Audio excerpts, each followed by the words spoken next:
Bonjour, c'est moi, mi Indio Langue French.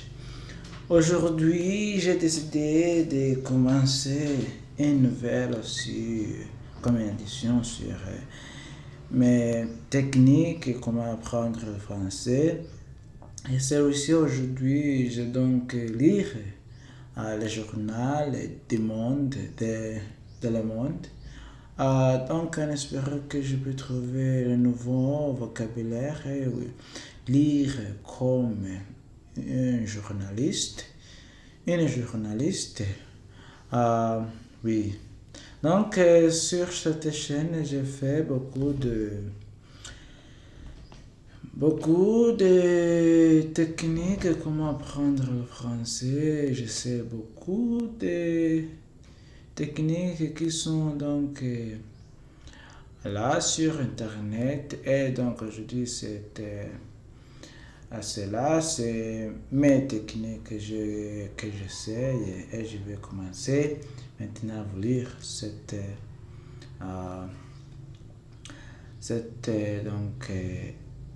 journal.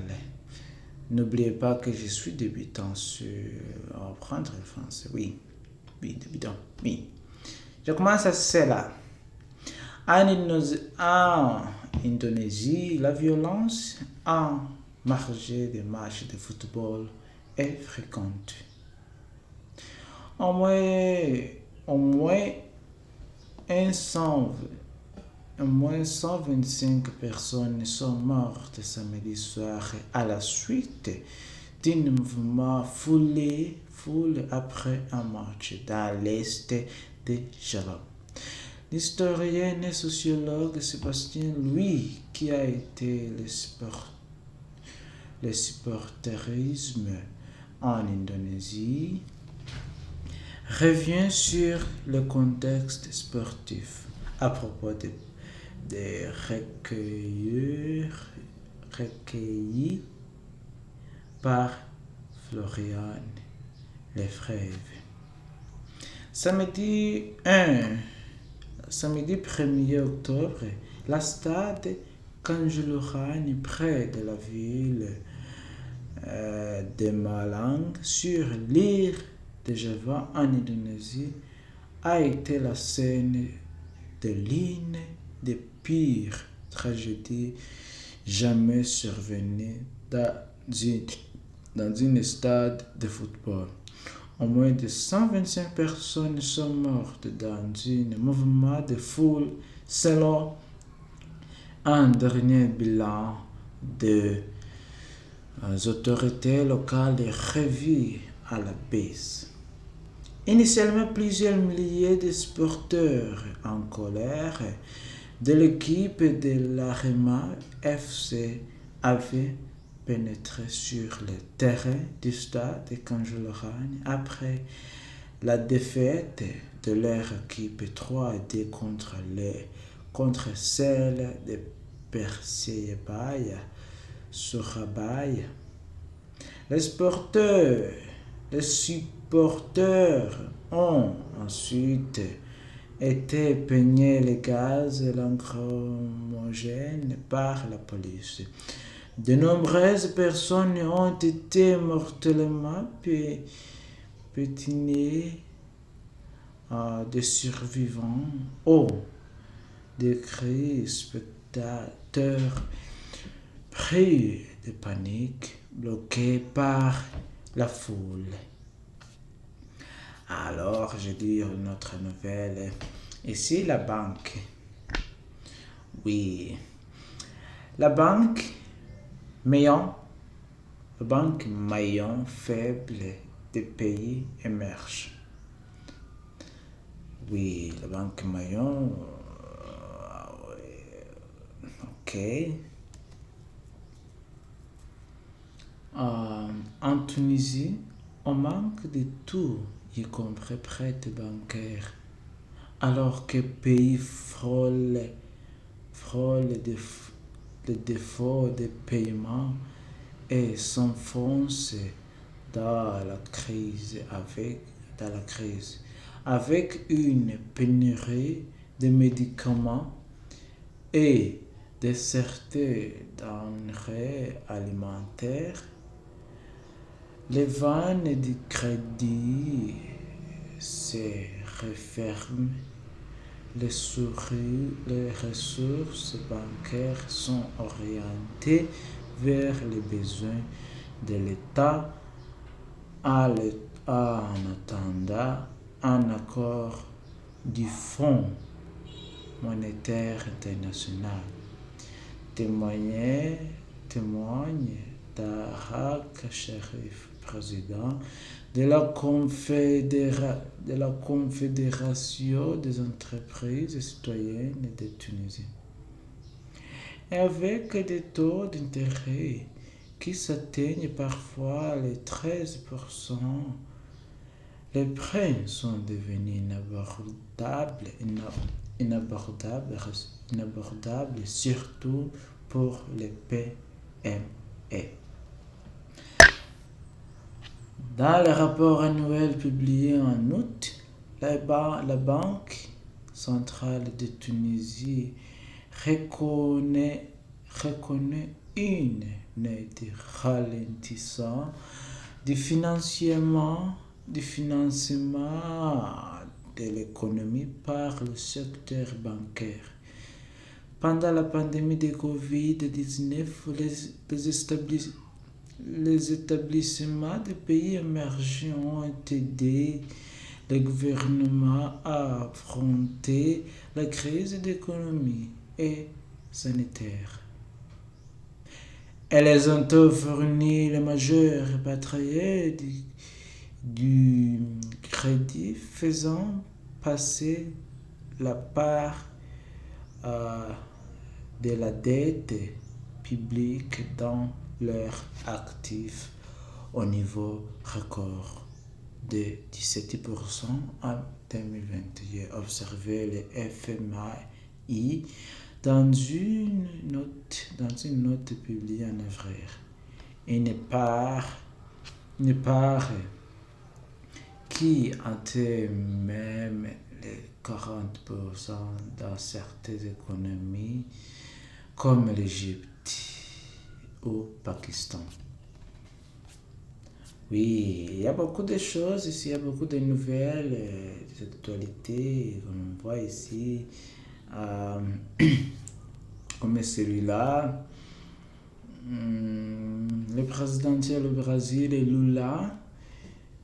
Lula devance Bolsonaro. Un second tour aura lieu le 30 octobre. Avec 48% des voix, le représentant du Parti des travailleurs, ancien chef de l'État de 2003 à 2010, possède 4 points et demi d'avance sur le président d'extrême et les droits sortaient selon des résultats partiels portant sur 98 de bulletins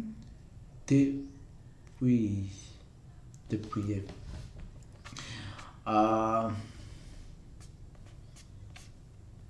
l'élection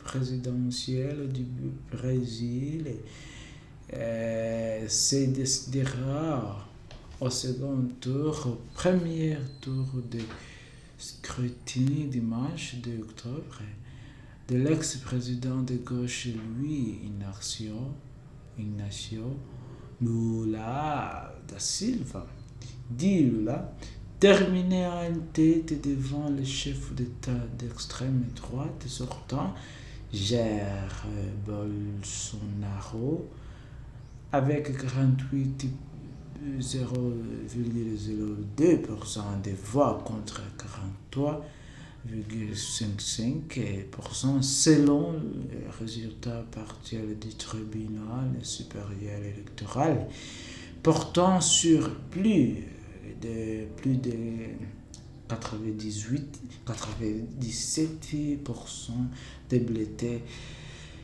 déployés. Les plus de 5 millions de voix séparées, les deux zones l'aura comptabilisant après de 56 millions de voix en son faveur.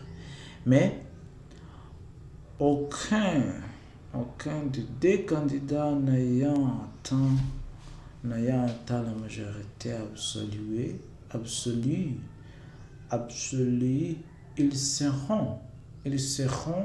ils seront départagés lors d'un second tour dimanche octobre 30. Encore l'autre, le président Myanmar ici.